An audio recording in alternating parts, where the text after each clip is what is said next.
So of course I wanted my graph to be as close to the actual picture of Stitch as possible. Now as you can see, both of the eyes and the little dots inside of the eyes are neither perfect circles nor perfect ellipses.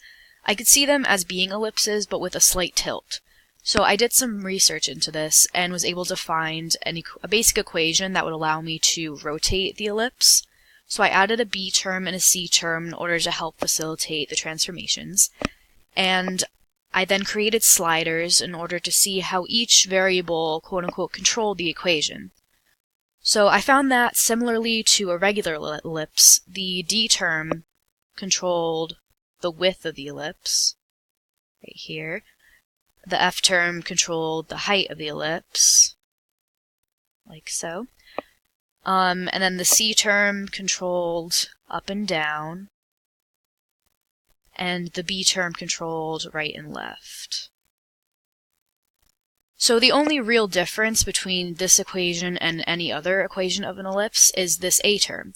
So this A term is what I found out to be the angle of rotation. So right now it's set at 0, which means that there's no rotation being applied.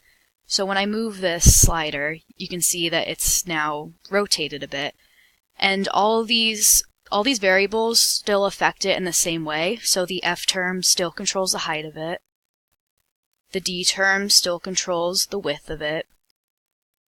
The C term still controls up and down. Just it's now in regards to this new rotation.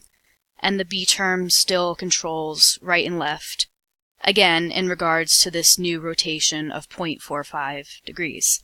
So I was able to do this, I was able to play around with the sliders and get the eyes just how I wanted them, and I was able to use this to open the door to other possibilities too. Thank you.